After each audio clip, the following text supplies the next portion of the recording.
Officier de police, vous avez été mis à disposition par la France à Interpol donc depuis 2011, d'après mes notes. Vous me corrigez si jamais il y a des erreurs. Hein. Après avoir œuvré au sein de l'antiterrorisme français, vous avez rejoint la sous-direction luttant contre le terrorisme à Interpol avec une spécialité sur le Sahel. Donc ce que vous venez d'entendre ne doit pas vous étonner parce que le Sahel est aussi un des points de passage de ces filières aujourd'hui. Depuis 2015, vous êtes officier de renseignement criminel au sein de l'unité en charge des crimes contre les enfants, fonction qui englobe la pédopornographie et les mineurs en danger. Et d'ailleurs, vous nous direz si ça concerne aussi les mineurs isolés dont vient de parler Raphaëla, à moins que ce soit un autre service aussi qui s'occupe de ça, je ne sais pas, mais vous allez nous le dire. Merci d'être avec nous. Donc si vous pouvez essayer de tenir les 15 minutes. Voilà, on a la chance d'avoir une horloge ici qui est pour tout le monde. Merci à vous. Je vous remercie. Donc, comme précisé, j'œuvre au sein de l'unité qui s'occupe de la criminalité contre l'enfance. Il s'agit de... Alors, notre activité est essentiellement concentrée, pour être très honnête, sur la pédocriminalité, enfin la pédopornographie, plus essentiellement, où la plupart de nos ressources s'investissent au jour d'aujourd'hui. Mais on fait également... On essaye de faire de la prévention parce qu'il vaut toujours mieux prévenir que guérir. C'est beaucoup plus simple, même si ça demande un plus gros investissement. En termes de prévention, on s'occupe du tourisme sexuel. On essaie de mettre en place des certifications. On met aussi en place, très vite fait, des listes d'ADN d'images qui permettent d'identifier sans regarder les images correspondant avec des abus sexuels contre les enfants, à partager avec les entités du secteur privé. Et depuis peu, au-delà du système Interpol, qui est un système de coordination et de transmission de l'information qui regroupe 190 pays dans le monde, on se penche de façon plus concentrée et sur la thématique des enlèvements d'enfants. Et ce, grâce à une initiative du notariat qui nous a poussés dans cette direction. Je salue le notariat. Pour l'enlèvement d'enfants, donc nous commençons à nous intéresser à la question d'un point de vue analytique, d'un point de vue proactivité. Donc il y a le système d'Interpol que je vais évoquer brièvement qui peut aider en termes de coordination communication, mais aussi il est nécessaire de mettre en œuvre une réflexion holistique sur la mise en œuvre des synergies possibles. Alors c'est des jolis mots, mais ça veut dire que tout le monde doit s'y mettre. Et ça marche pas. Je sais pas. Holistique, on peut traduire par global, tous les domaines interdisciplinaires, voilà. C'est pour préciser, puis j'en profite puisque... Mais je reviendrai en termes de conclusion. Donc cette initiative s'est illustrée récemment, donc en début d'année, par un symposium qui a été organisé à Interpol en partenariat avec donc, le notariat, j'ai déjà dit, Lyon 3 et l'école supérieure de police de Saint-Cyr-au-Mont-d'Or, qui a réuni tous les acteurs de la société civile, judiciaire et policière. C'est-à-dire que l'enlèvement d'enfants, c'est pas le sujet de la police, c'est pas le sujet du 116 000, c'est pas le sujet de la PEV, c'est pas le sujet d'un magistrat ou de la conférence de l'AE, c'est le sujet de tout le monde. Et tout le monde doit discuter ensemble, et je salue ce genre d'initiative aujourd'hui car elle se place tout à fait dans cette optique. Tout le monde doit discuter ensemble pour agir avant, pendant et après.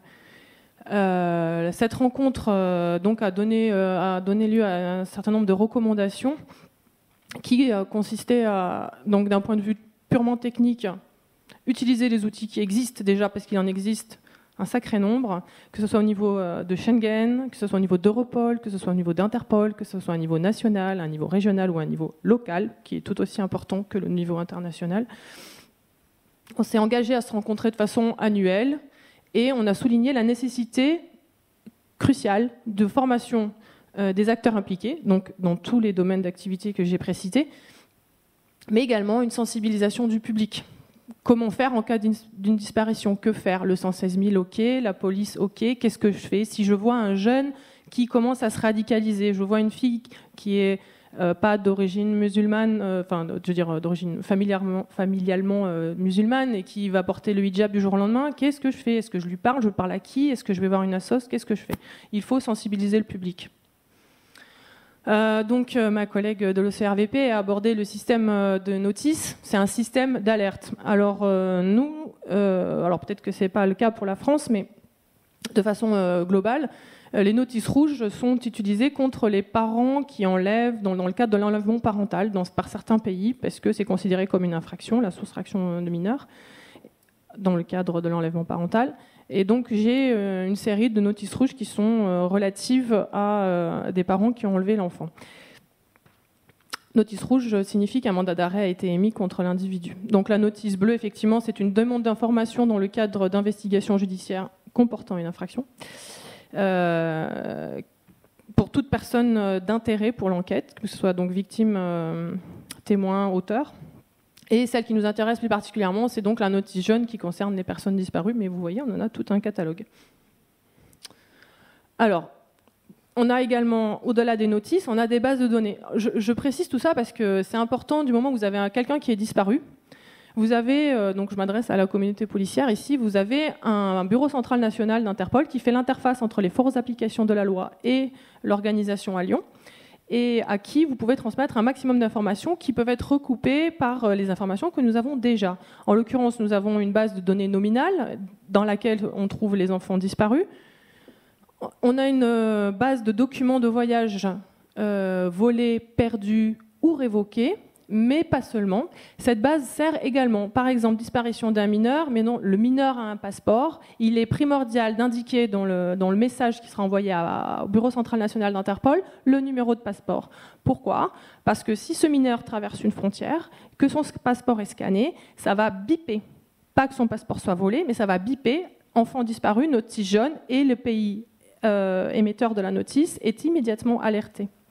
Et évidemment, les gens à la frontière sont également informés de la nature de pourquoi ça bip. C'est un mineur qui a disparu. Donc les individus recherchés, bien entendu. Nous avons également, ce qui mérite d'être mentionné ici, une base d'empreintes digitales et ADN. Donc également, des recoupements sont faits avec certains succès. C'est pas du 100%, bien entendu. Notre base n'est pas exhaustive parce qu'elle ne dépend que de la bonne volonté des pays membres qui partagent avec nous ces informations. Mais il faut tout tenter. Et ce n'est qu'un message. Pour revenir à la thématique qui m'a été assignée, pour parler des jeunes adultes, des mineurs qui sont radicalisés, juste un petit point, parce qu'on aime toujours avoir des chiffres. Aujourd'hui, il est estimé, une fourchette qui ressemble à un grand écart, qu'il y a entre 20 et 31 000 combattants étrangers, donc qui ne sont ni syriens ni irakiens, qui sont dans les rangs de l'État islamique. 8 000 d'entre eux sont connus d'Interpol et suivis plus précisément par les services de police du monde entier, sachant que beaucoup ne sont pas du tout identifiés, et je vais vous évoquer un cas après où personne n'est identifié. Les pays ne font pas le recensement exhaustif ou ne partagent pas tout avec nous non plus, donc les chiffres sont une indication de tendance, on va dire. Pour info, le gouvernement turc a émis 41 000 interdictions d'entrée sur leur territoire de ce qu'eux estiment être des suspects de participation au djihad. En se basant sur le fichier d'Interpol ? Non. Enfin, oui et non. C'est-à-dire c'est une synthèse des choses. Oui, la Turquie travaille beaucoup avec nous. Ouais. Alors, en termes de mineurs... voilà. Alors en termes de mineurs, nous avons peu de mineurs recensés comme étant partis faire le djihad. On n'en a qu'une centaine recensés. Mais ça ne veut pas dire qu'il n'y en a qu'une centaine. Il y en a beaucoup plus. Il y en a des milliers. On sait que l'État islamique en Syrie a instauré tout un système étatique, sur la base d'un système étatique, on va dire, avec des écoles, des hôpitaux, des impôts, du commerce. Donc on sait ça. Et dans ces mineurs que nous avons pu recenser, ce sont les mineurs qui sont partis seuls. On n'a pas les cas de départs familiaux qui sont aussi d'une grande importance aujourd'hui. Et on sait donc, en termes de tendance, que les mineurs qui partent sont majoritairement des garçons, mais comme vous pouvez voir sur les roses, c'est les filles. On ne déroge pas au cliché. Une majorité de garçons, mais quand même presque la moitié de filles, pour un âge moyen oscillant entre 15 et 16 ans. Alors, des fois, le système est lourd, le système est compliqué, on ne sait pas quoi faire. Donc, Interpol un message en cas de disparition au Bureau central national d'Interpol, je ne saurais trop le répéter, peut amener de grands succès. Et parfois pas que des succès, mais pour vous donner un exemple, vous avez ces deux garçons qui habitent pour l'un encore dans la banlieue de Rouen et qui se sont radicalisés. Donc un profil, c'est une radicalisation hors famille. Donc famille musulmane, c'est pas deux frères, hein, c'est deux amis. Et ils décident de partir faire le djihad un beau jour. Et comme prendre un avion c'est compliqué, ces deux-là sont mineurs. Ils décident de prendre le bus Euroline, c'est pas cher et puis c'est discret. Et puis il n'y a pas de contrôle à l'intérieur de Schengen, mais je pense que Mike Flynn en parlera cet après-midi. Ils partent. Le Rouen réagit moyennement vite, mais c'est pas la faute des collègues, c'est la famille en fait, là, qui n'a pas compris ce qui s'était passé. La famille a constaté la disparition du mineur, il signale la disparition du mineur. Les deux familles, non non, parce que non, en fait, il n'y en a qu'un qui est parti, c'est celui, tout d'abord, le vendredi, on va dire, en mettre des jours et des heures, c'est le garçon de gauche qui est parti, Adèle, et le vendredi, donc, le père déclare la disparition au commissariat, et c'est seulement le samedi matin qu'il constate dans l'ordinateur qu'il a consulté comment se rendre en Syrie.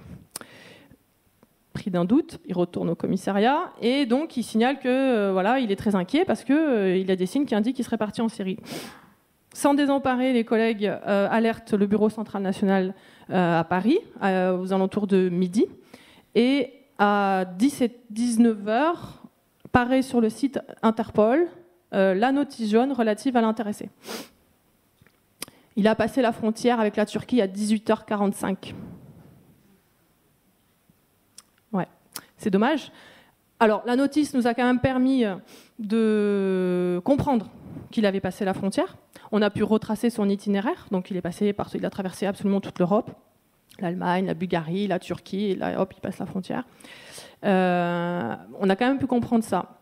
Quand Alexandre, le lundi, disparaît, là, ça va très très vite. Donc là, ça va très très vite. La notice jaune est émise. J'imagine qu'il y a également un signalement Schengen, évidemment. C'est automatique quand c'est inscrit au FPR.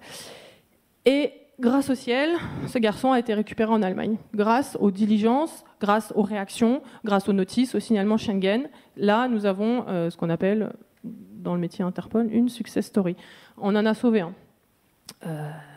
C'est triste. Alors bon, c'est pas l'affaire d'un Ludovic, mais j'avoue que moi-même j'étais extrêmement impliquée pour tracer ces deux garçons, tracer leur parcours, comprendre ce qui s'était passé, essayer de détecter les passeurs, parce qu'on a pu comprendre qu'il y avait eu des passeurs dans ce cas-là, puisqu'on a checké toutes les identités des passagers des bus, et on a pu constater qu'il y avait des noms qui revenaient à des changements, donc c'était pas logique. Donc visiblement il y a des passeurs. On travaille avec la Turquie pour essayer d'identifier.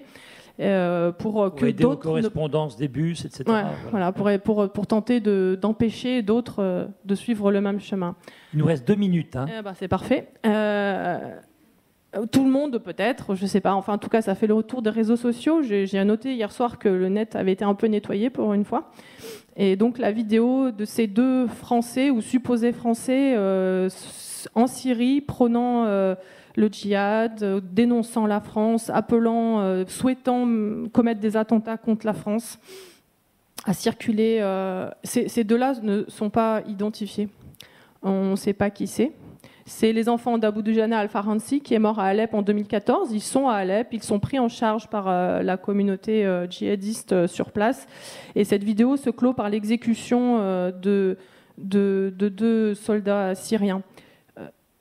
Ces gens-là, ces petits ont été emmenés par leur famille. Aujourd'hui, j'ai tenté d'apporter un soutien aux investigations en recherchant parmi les 2200 notices jaunes. C'est pas assez, il en faut beaucoup plus, parce qu'il y a beaucoup plus de mineurs disparus. Pour tenter de faire une identification visuelle. Après, je ne sais pas si ça va marcher, mais en tout cas, j'essaye. Ils ont été emmenés par leur famille, et cela... c'est probablement des jeunes que nous ne reverrons pas, et il faut à tout prix que tous nous travaillions à empêcher d'autres familles de partir, d'autres jeunes de prendre une arme et de tuer des gens. Donc encore une fois, la synergie des acteurs est indispensable pour détecter la radicalisation, la signaler aux services appropriés, signaler une disparition dans la seconde, j'ai envie de dire, pour être au plus près d'une solution positive. La société civile a son rôle à jouer dans la prise en compte de ces gens qui sont radicalisés. Il faut les remettre dans le circuit, il faut les dépropagandiser, il faut relaver le cerveau dans l'autre sens, je ne sais comment le dire. Et ça, c'est pas le rôle du policier, c'est pas le rôle d'Interpol. C'est pour ça qu'il est vraiment primordial que nous travaillons tous ensemble. Je tiens juste à terminer sur une petite chose.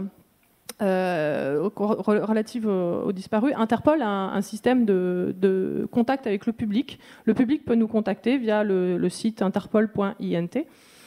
Et ce n'est pas inutile non plus, parce que récemment, par exemple, j'ai pu suivre la mise à jour de l'affaire Habib Neder. Donc nous avons été contactés pour faire diffuser une photo qui correspondait, donc c'était puisqu'il a grandi, c'était il y a 3 ans, donc pour faire diffuser une photo où il serait vieilli, donc de 3 ans.